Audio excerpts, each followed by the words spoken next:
Hey Warhawks, this is Colonel Wilson coming to you live via Facebook Live, and ultimately we'll post this out on YouTube this afternoon for Freeform Friday episode 4. Happy Friday, everybody. So we are here this week. You can obviously tell that Chief Blazier is not here with me.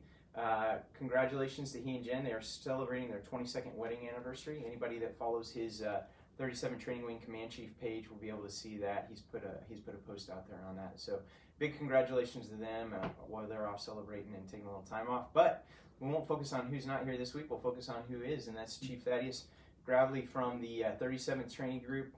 For those that don't know that are out there, 37 Training Group's primary focus is on our technical training school. So, Chief, welcome. Glad you're here with us this week. Thanks, sir. Appreciate it. It's a pleasure to be here. Awesome. So, what's going on this week? So, yesterday we had the opportunity to celebrate the graduation of 548 new trainees now becoming airmen, graduating out of the 331st Training Squadron. Congratulations to those airmen and to the 331st for the graduation. We had a special guest officer there. It was General Langell, who was the 28th Chief of the National Guard Bureau. I'll get that out there. 28th Chief of the National Guard Bureau.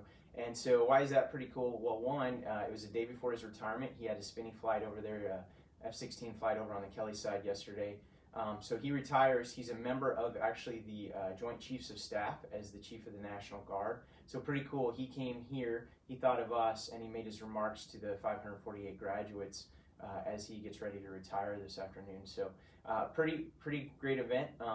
But one of the really cool things that I found out yesterday is that Chief had never been to a BMT graduation. I said, how can that possibly be? You're a Chief Master Sergeant. There's got to be a story there. So, Chief, what was your story? How is it that was your first BMT graduation after all these years?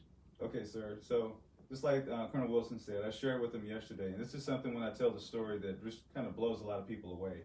So, yesterday I witnessed my first BMT graduation, and the reason that is because, and I'm going to date myself here, but I came in the Air Force in 1992, and around that time they had a program called Proficiency Advancement. And this is when General McPeak, was the Chief of Staff of the Air Force, so everything was about total quality Air Force, efficiencies, and things like that. And so the idea was, if you had junior ROTC prior to coming to the Air Force, you had an opportunity to graduate Air Force 12 days in your 12th day of training. And so that meant 2 weeks of training. So I had an opportunity to do that, sir. That was my experience. So I showed up here on the 2nd of September, and I was able to get out in the middle of September, which kind of strikes a lot of people as odd. So if you don't know, they had that program from 1990 to 1993, and after 1993, they scrapped it. And so now, had an opportunity here, almost 28 years later, to finally see a BMT graduation for my first time. And oddly enough, yesterday, and this was kind of striking, but it was the 331st Training Squadron that graduated. When I came here, I was in the 331st Training Squadron. How about that? So I thought it was pretty amazing. So wow, it's pretty funny how things change, but they kind of stay the same. Innovation's a big focus right now. Realizing efficiencies, trying to do things a more efficient way. So even back then with General McPeak, they were going through that. So, well, we're going to have to think that through and see if we can't get Chief out into formation here one of these weeks. But I thought that was a pretty cool story. And that's one of the really cool parts about my job is you have these different guest speakers. I don't know why I couldn't get that out a minute ago. As you have these guest speakers come through here, you get all these command chiefs and just different people that are part of BMT. You hear all these stories about their graduation experience and how they all differ. So I think it's pretty cool. Hey, also I just wanted to throw out there that Chief Blazier and I will be the guest speakers next week as the 324th Training Squadron graduates go through. So we're looking forward to doing that. I believe that's on the 3rd of September is the date for that. So look forward to that, and look forward to that graduation next Thursday. Chief, next I wanted to talk a little bit about culture of safety. That's the terminology that we're using right now when it comes to operating and maximizing our operations in a safe way in a COVID-restricted environment with the pandemic. So there's been we've seen a small uptick in terms of our positive cases of late. It's just a good reminder to us that while our cases in Bexar County and the local region and on base have continually ticked downward, and we've been able to continually, as that happens, grow and increase our operations, that that COVID threat and risk is still out there, and that we need to always maintain the CDC guidelines as best we can in achieving our mission. So, especially one of the focus with Labor Day coming up, Chief, just wanted to remind everybody that with the long weekend, please maintain the CDC guidelines. Joint Base San Antonio's sent out some clarifications on guidance. The local areas put out a mandate that social gatherings not exceed 10 personnel, 10 people. So I think that's a good reminder just to be vigilant, just like we're vigilant with anti-terrorism, just like we're vigilant with our other safety programs. Please be vigilant as you go out there, both now and leading into the long weekend. So. You mind if I add something? Yeah, absolutely, Chief. Go ahead. And so I can't stress what Colonel Wilson said enough. I mean, one of the things that I see as I'm going out through the formations is a lot of people get, I guess, what you call COVID fatigue. You know, some people get tired of going through the same thing over and over and over again, and they're ready for it just to be done. But I can't stress enough. Just continue to please use the safety protocols that we've been taught, because that way, in order to keep you safe, so we can come back here and we can actually do it and perform our mission. So thanks for that, sir. I appreciate it. Yeah, that's just a reminder. And we had the Secretary, the Chief of Staff, and Chief Master Sergeant of the Air Force come through here. One of the primary focuses is how is the 37th Training Wing operating? How are we keeping our pipelines open? How are we continuing to push our international military students through? Whereas a lot of others, private industry, public industry, they've had to shut down operations and have not been able to continue on. How are we doing it? And so we're trying to share those lessons learned throughout the Air Force right now. It is absolutely a success story, but we have to remain vigilant to make sure that we stay consistent with what's gotten us here to where we are today. All right, next I wanted to just throw a quick plug out. We're going to have our commanders calls. It'll be technically my first commanders call. It'll be a virtual platform next week. Myself and Chief Blaze will be briefing. Everybody should know, but we've got we got 4 next week and 1 the following week after the holiday. We've got DLI and IAFA on Tuesday. We've got the 37th Training Group and the 737th Training Group on Wednesday. And then the following week, we have the Wing Staff Agency. So just a reminder out there, we've sent out the links from the front office to when the CAG to everybody so they can participate in that. And we're looking forward to having some good conversations about some of the various things that are going on, not only in our wing, but across our Air Force. So look forward to that. Also, yesterday, Chief and I had an opportunity to go out and congratulate 116. That's right, 116 new tech sergeants here within the 37th Training Wing. Pretty awesome day, Chief. What do you think? How was the experience for you? So I tell you, sir, it was pretty amazing. Getting the opportunity to go to basic training, the graduation first and foremost, seeing our newest sessions coming into the Air Force, and then having the opportunity to go and congratulate the Air Force's newest tech sergeants, so people that are midway through their careers. I thought it was an awesome opportunity. And just to have so many coming from our wing was phenomenal. I mean, I understand we have a lot of high-performing folks in this wing, and it was a testament to that. Yeah, absolutely. So the 37 Training Wings promotion rate was right at about 38, 39%. The Air Force average is right about 29%. So you can see we did pretty good.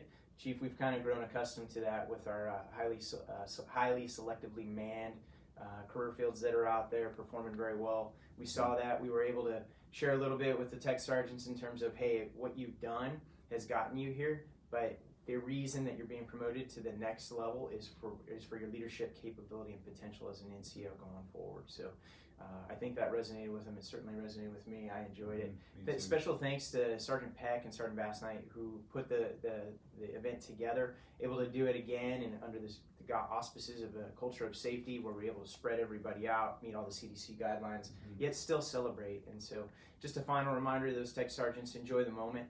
These are fleeting moments. They only happen a couple times throughout your career. If you don't take the time to embrace it, enjoy it, reflect on what you've done to get here, and then think about what you're going to do going forward as a new tech sergeant, then you're missing a big opportunity. But again, congratulations to everybody involved. So next, we want to talk a little bit more about housing. Chief Blaze and I had an opportunity to talk about housing last week.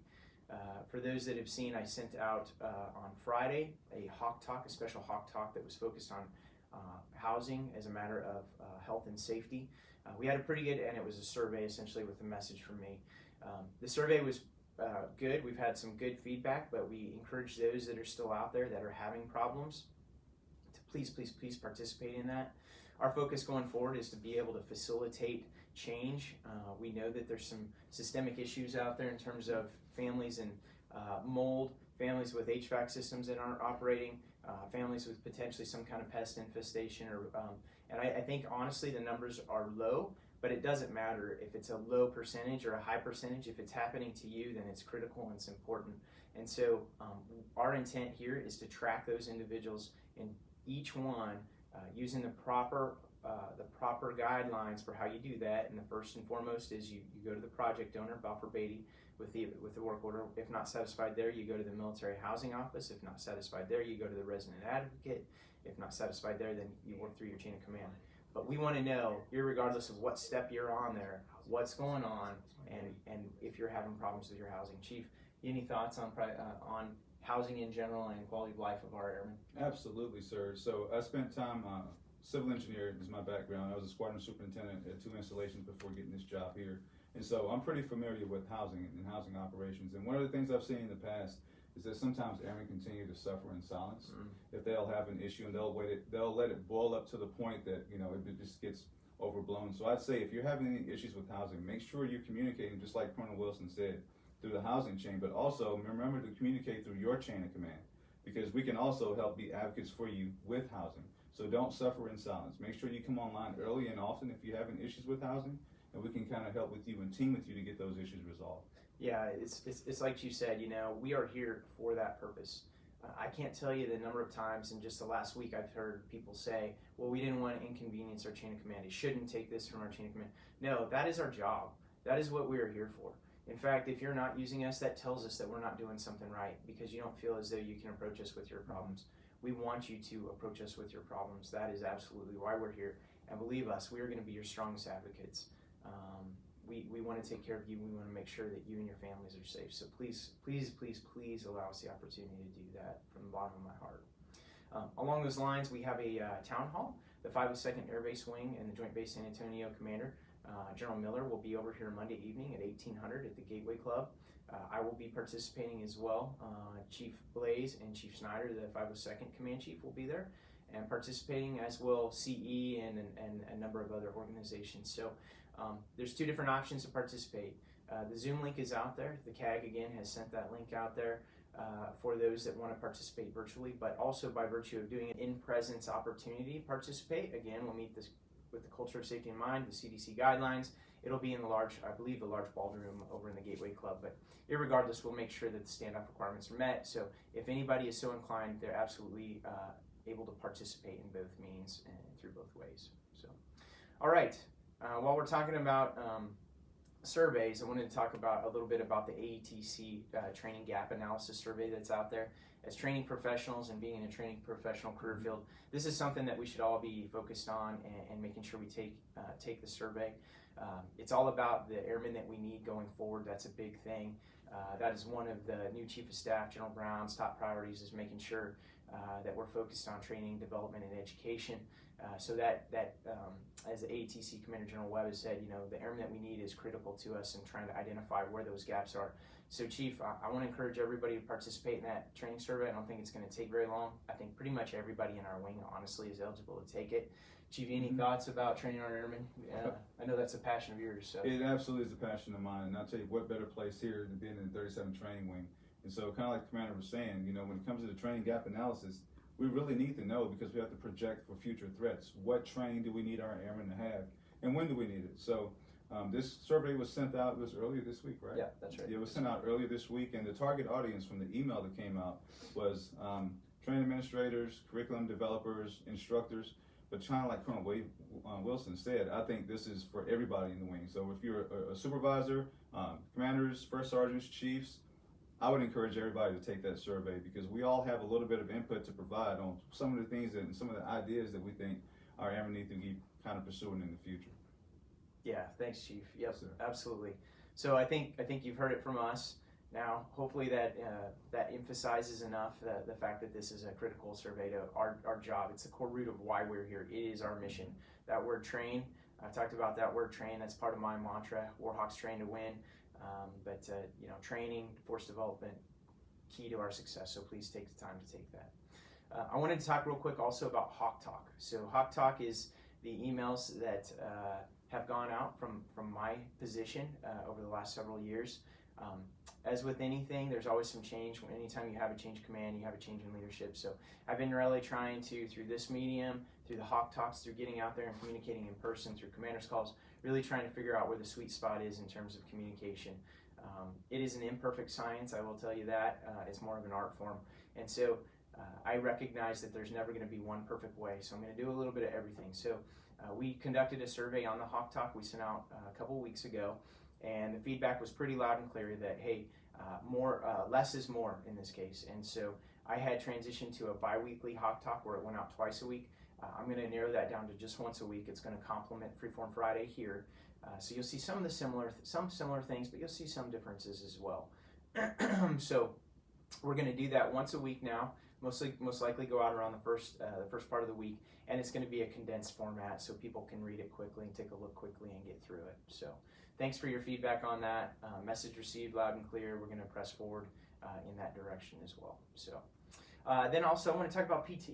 PT is always good to talk about, right? We both like talking about PT. Yes, sir. There shouldn't be an airman alive that doesn't enjoy talking about PT. So one of the things that we focused on last week, we focused on prior to that with our boss, General Tullis, leading into the visit from the Secretary, was how we've changed our PT program for our basic military trainees under the COVID environment. And we've gone and adopted what we call a circuit interval training program. Anybody that's familiar with the term HIIT, high intensity interval training, it's essentially that.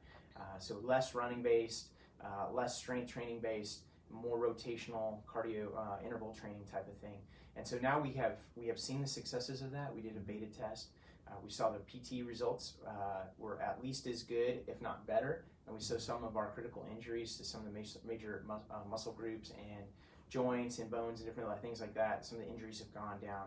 So we went ahead and made the decision to basically matriculate that throughout all of basic military training. And now we are taking a look at our tech training and our tech trainees to see if there's applicability to the CIT program there. So Chief, what are your thoughts on PT and specifically tech training, or just the entire training continuum of training in general? Absolutely, sir. And so on this particular topic, I have taken in quite a few questions from instructors and people that we have in our group asking, why was the change in BMT and what are they doing this for? Because what they're used to is the standard run, just like when they came in basic military training. But one of the things I kind of shared with them, and this just through a conference that I attended with Dr. Baumgartner, our exercise physiologist, was I just wasn't aware of the sheer amount of lower extremity issues that airmen were getting coming out of BMT. And a lot of that was attributed just to the constant running. And one of the things that they were saying is just a lot of the airmen coming in nowadays just weren't used to that type of thing and didn't necessarily maybe have the bone density of some of the earlier generations. So they instituted this new training with phenomenal results.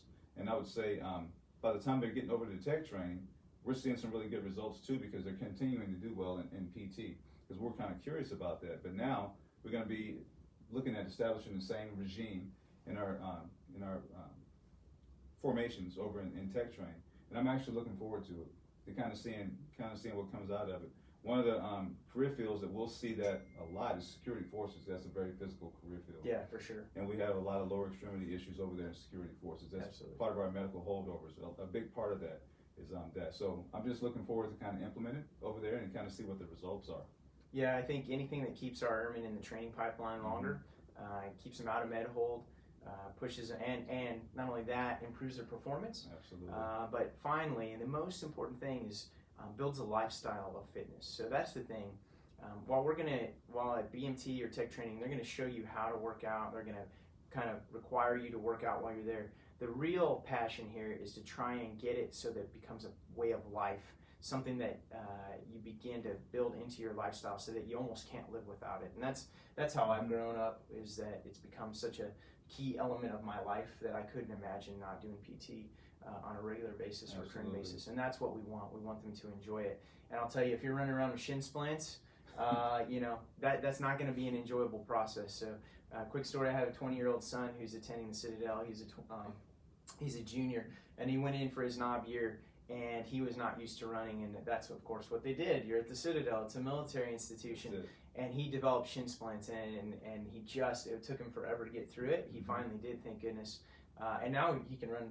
He's a good runner, but your body just has to change to be able to get used to that change in motion, and so we recognize that. So there's some things that we can do to be a little bit smarter to make sure our trainees and ultimately our airmen stay in that training pipeline. So, all right. So along those lines, I wanted to say thanks. We had there was a podcast that's out there through AETC. It's called The Air Force Starts Here. I think Dan Hawkins is the name of the facilitator of that, the MC for that. And we had 3 of our airmen from the 323rd Training Squadron who conducted the original beta test for our CIT. Lieutenant Colonel Ray Van, Tech Sergeant Mitchell, and Tech Sergeant Snow all participated in that podcast. So I just encourage everybody to go out there to the AETC website to check that podcast out, and then to celebrate the success of the 323rd and to congratulate the airmen that actually made it happen. And those are 3 of the instrumental airmen that have not only had inputs and impact into the training process for BMT, but now it spreads and it begins to grow like wildfire across the AATC portfolio as a whole. All right, so our topic for this week, we always end with a quick topic. Our topic this week is initiative.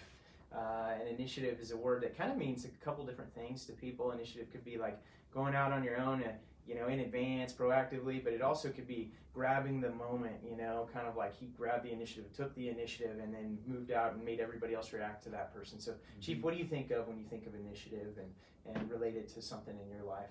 Yeah. Got you. So when I first think of initiative, so if I had to use a reference from a movie, I had to think of the movie Remember the Titans. And that movie, really set with me. And for those of you who aren't familiar with it, it's a movie that came out back in 2000, and it's based on real life events that happened back in 1971 at a high school in Alexandria, Virginia. And it was around the time when school integration was happening. And this particular story is about a team of black student athletes and white student athletes that were forced to come together on a football team, and they're trying to win a state championship. And so, beginning of the movie, they're all divided, and it stays like that until at one point, 2 stars on the team, they were both linebackers, one white, one black, they decided to come together for the betterment of the team because they wanted to win. And they did, and by them coming together and doing the things that they did for both sides, getting both sides in check, they were able to go on and win a state championship. And I thought that was very good, just for the simple fact that they kind of put their differences behind them, took the initiative for the team. And so it was a team-based movie too, is another thing that I liked about that. Plus, with everything going on today, I think, we might be able to learn a little bit from that. Yeah, no doubt. So you hit a whole bunch of different things with Remember the Titans, diversity, inclusion, and absolutely race relations, and man, they were way ahead of their time. And I think that's what resonates about that movie with everybody. I can't remember all their names, but whatever reason, I still Rudy Bertier, right? That was that was one of the characters. I don't even remember who he was, but I remember that name, right? For whatever reason. That movie, it's one of those you can't walk away from that movie without feeling really, really good. Absolutely. Yeah, great recommendation. So the movie that I'll recommend with initiative is Saving Private Ryan. So like Saving Private Ryan, how's it? So I would assume that most people have seen Saving Private Ryan at this point, but the part that sticks out to me in terms of initiative is at the end when they finally found Private Ryan. At the end, they're in Rommel. And they come across as they're there, and they realize they finally accomplished their goal of finding this kid, and they're about to pull out. This Panzer tank division rolls through the small town, and they're trying to. It's apparently there's a bridge there that's a key logistics hub and node there, and so while they could just say my mission's accomplished, I'm moving on. I've done my job here. They don't worry about whether it's their job. They don't worry about. Hey, we have this small set of things that we're here to accomplish. They look at the bigger thing and they say, no, it's not about whose job. What's the right thing to do? How do we move forward? How do we make a real long-standing change here? And that's protect that bridge, and that's to stop that Panzer division from coming through here. And so they proceed to do that with just a couple dozen soldiers. They hold off that Panzer tank division long enough in time for the P-51 Mustangs to arrive and for them to basically save the bridge and take back the initiative there. So great movie. I enjoyed it very much. Yeah.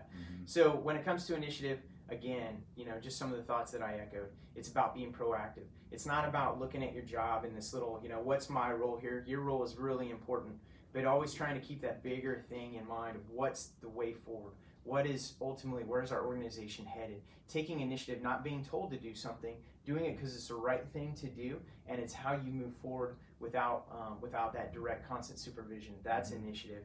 And so those airmen, those members that have that initiative, in my opinion, Chief, are always amongst the strongest performing. Absolutely. Because they're always out in front of you. You don't ever have to be like, hey, we need to do this, we need to do that. I'm like, we already did it. I took the initiative. I grabbed the initiative. Right. So anyway, so that was the thoughts on initiative this week. So that wraps up our Freeform Friday. I will be taking a little bit of leave next week, but we'll still try, and Chief Blaze and I will still try and get on, maybe done, not live in this particular case for next Friday, but we'll try and get it posted nonetheless in a recorded format. So Ms. Work, is there any questions? I know we're streaming live. Any comments? I know it's kind of hard to tell. Not a question, but Chrissy Brooks agrees. She loves Saving Private Ryan. Awesome. So definitely hitting on the message there, and she really enjoys it. Great.